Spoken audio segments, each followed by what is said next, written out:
tapa uchyate. The worship of the gods, of the twice-born, of gurus and of the wise, purity, uprightness, continence and non-violence, this is said to be the penance of the body. God shows us the three types of tap austerities. Tap austerity of the body, tap austerity of the speech, and tap austerity of the mind. God speaks about the different types of tap austerity of the body in two ways. In the three verses of the 14th, 15th and 16th verses, God talks about tap austerity of the body, tap austerity of the speech, and tap austerity of the body and mind. These are the three types of tap austerity that he describes in these three verses. Then in the three verses that are the 17th, 18th and 19th verses, God will describe the three types of tap austerity that are tap austerity of the mode of sattva, goodness, tap austerity of the mode of rajas, passion, and tap austerity of the mode of tamas, dullness. In this first verse describing tap austerity, God speaks about tap austerity of the body. Tap austerity of the body is worship of the gods, of the twice-born Brahmins, of gurus, and of the greatly wise people. Dvija, twice-born, means Brahmins. Tap austerity of the body is also purity, uprightness, straightforwardness, continence, and non-violence. In the first line, worship of four people is spoken about. The first is worship of the gods. Why do you worship the gods? It is so that we can become like the gods. Devo bhutva yajat devam. The word dev, God, has come from the root dew, light. One who is radiant and splendid is a dev, God. One who is full of good qualities is a dev, God. One who is victorious is a dev, God. One who has performed satkarma, divine acts in their lives, and has attained a level above ordinary human beings is a dev, God. Worship of such a dev, God, is tap austerity. To worship tap austerity means to prepare to become like them, to make efforts to become like them, and to intensely yearn to become like them. This is called worship. Worship does not become complete by putting the vermilion and rice on one's forehead. You should try to become like them. Not only that, but you should have love towards them. This is worship. And you should be prepared to perform work for them. This is worship. I always give the example during discourses that two things are needed in order to worship. The first thing is, you can only worship someone that you love. You cannot worship someone who you do not love. And if there is only love, then it will not work. Worshipping someone is to perform their work. If there is a son who has a lot of love for his mother, and every morning when the mother comes out having bathed, he makes her sit down, puts vermilla and rice on her forehead, puts a garland around her, and performs arti, worship of her, and claps his hands saying, "Oh mother, there's nobody like you, you have given me birth, you have raised me, you are very beautiful, and you know how to make the cooking," then he praises her in all these ways, then only this is not a worship of the mother. And if the mother says that, "Son, I am a little thirsty, can you give me water?" And the son replies, "Mother, until now you've given me water, so what water can I bring you? So go and get yourself water." This is not worship of the mother. Love is necessary for worship, but together with having love towards someone, you should do their work, and if you do this, then this is a worship of that person. Worshipping Dev gods is having love towards Dev gods, having love for the qualities of Devs, and having love towards Satkarma, divine acts, because one only becomes a Dev, a god, after performing Satkarma, divine acts, and also doing their work and on walking on the path. Mama Vartmana Vartante Manushya Partha Samaversha. Men on all sides follow my path, O Partha Arjun. You should prepare to walk on a path. This is called worshipping of the Dev gods. Second is worship of the twice-born. When a Brahmin is given a janoi, sacred thread, then his second birth takes place. Dvi jayante te dvija. Then they are called twice-born. But worshipping righteous Brahmins is tap austerity of the body. Worship of Dev gods is tap austerity of the body. Worship of righteous Brahmins is tap austerity of the body. Third, worship of the Guru is tap austerity of the body. Guru is split into Gu, darkness, and Ru, light. Meaning, Rukaro tan nirodhaka. One who takes us from darkness towards light is a Guru. Worship of a Guru, obeying the orders of a Guru, walking on the path of a Guru, and doing the work of the Guru is called worshipping the Guru. In the 11th canto of the Srimad Bhagavad, there's a very nice description that where God says, "Acharya mam vijanti yat nava vanyetar karechit na martya buddhashu yeta sarva deva mayo guru." Know a dharmic teacher to be my form, the form of the Supreme Soul. Never have contempt for him, and never insult him by considering him to be an ordinary human being. You should never envy him with a jealous mind, and never see his qualities as faults. A guru is a total of all the gods. If you can see good qualities in the guru, then look for them, but do not see them as faults. And the Srimad Bhagavad gives us a very nice sutra formula. A guru is a total of all the gods. A guru contains all the gods. That is why we have the famous verse, Guru Brahma, Guru Vishnu, Guru Devo Maheshwarai, Guru Sakshat Para Brahma, Tasmai Shri Guruve Namaha. Guru is Lord Brahma, the creator. Guru is Lord Vishnu, the sustainer. Guru is Lord Mahadev, the destroyer of ignorance. Guru is actually the supreme Brahman. I bow down and salute such a guru.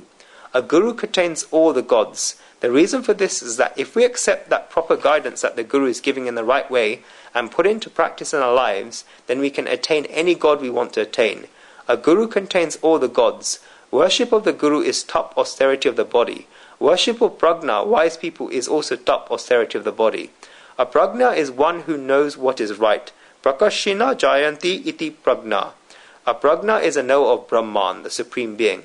A prajna is one who understands the Vedas in truth and one who knows the truth of the Vedas. Worship of such a prajna, wise person, is top austerity of the body. Then it is said that purity is top austerity of the body.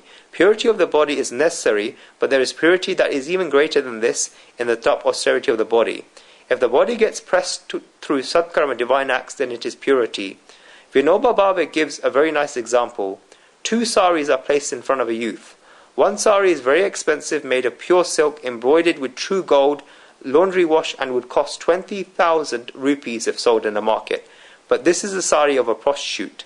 The second sari is a plain, simple and white sari. It has been torn into 2 or 3 places.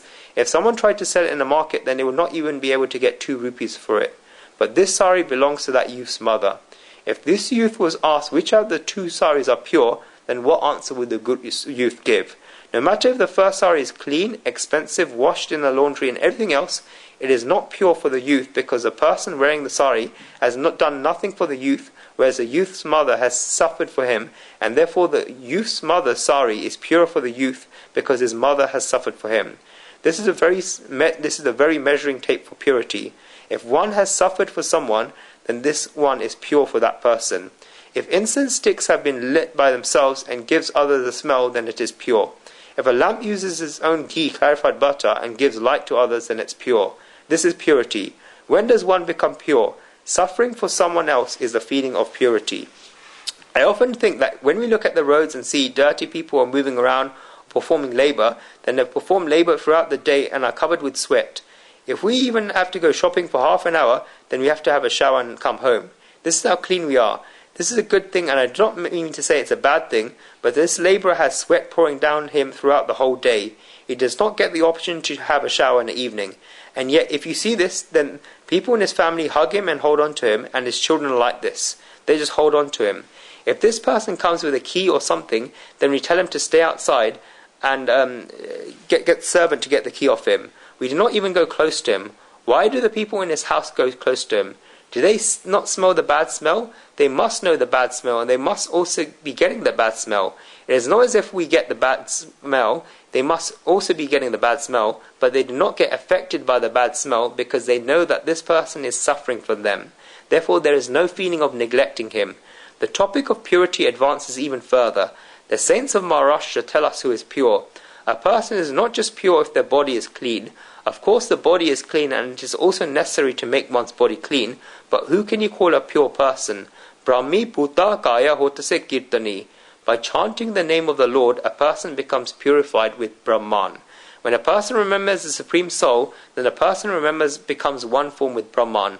Narsi Mehta of Gujarat says, Ram Nam Shu Tari Le Lage, Sakala Tirtha Ena Tanmare. When one chants the name of Ram, then everywhere they go becomes a holy place of pilgrimage. Narsi Mehta says that such a person is a true Vaishnav. Everywhere they go becomes a holy place of pilgrimage. We have to go to holy places of pilgrimage in order to become purified, whereas wherever this person goes, then it becomes a holy place of pilgrimage. Such is this purity. This is purity. One who becomes the Supreme Soul becomes purified. This is because in this world, the Supreme Soul is pure.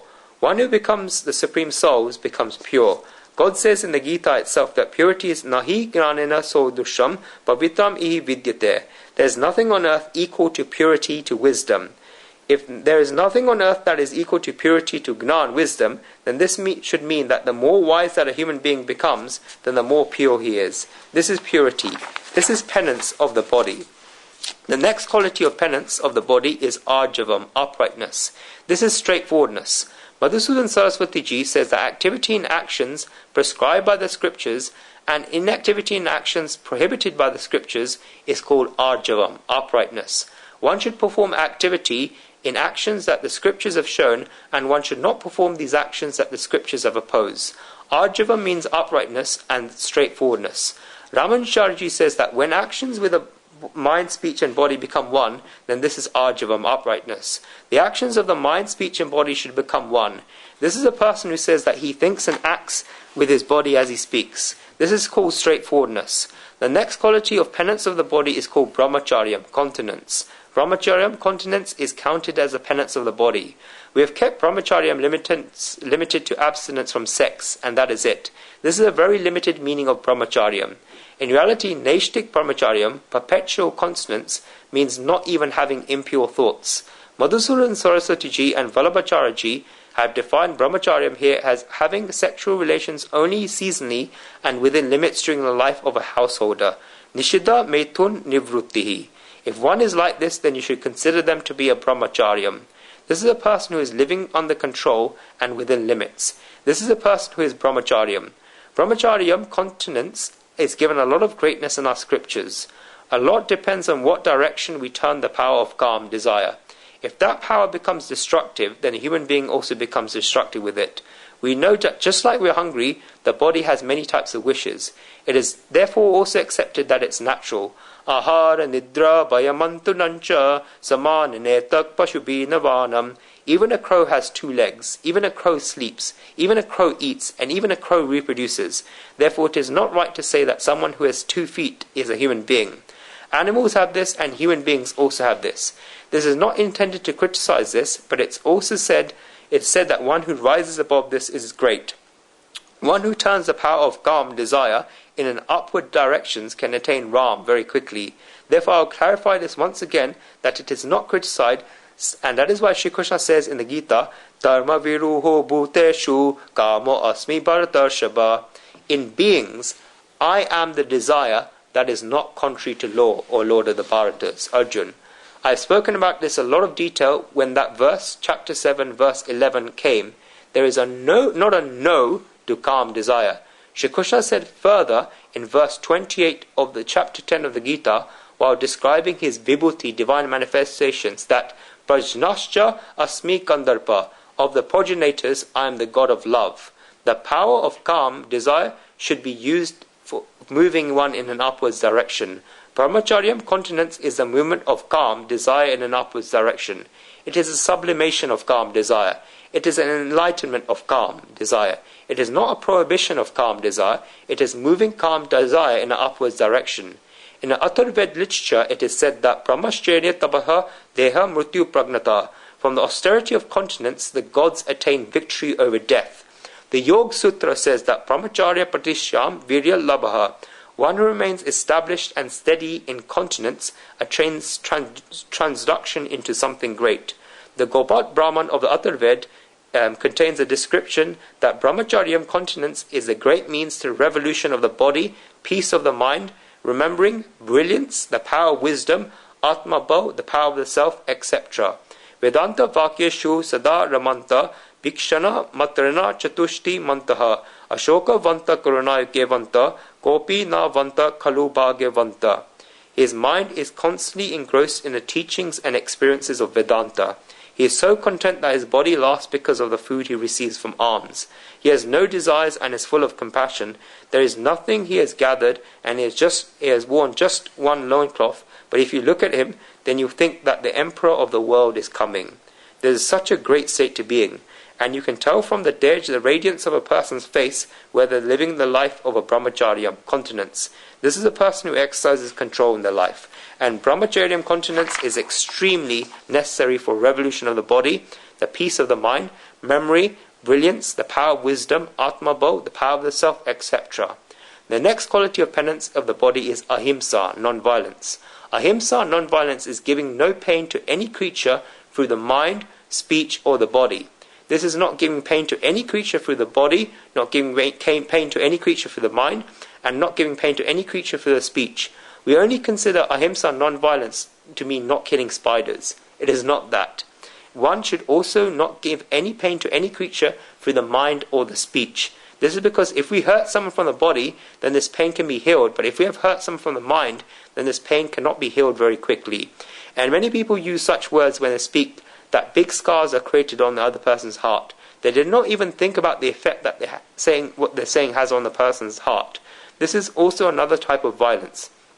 And it can also happen through the mind. One should have the quality of ahimsa, non-violence. The word ja is used after the word ahimsa, non-violence in this verse.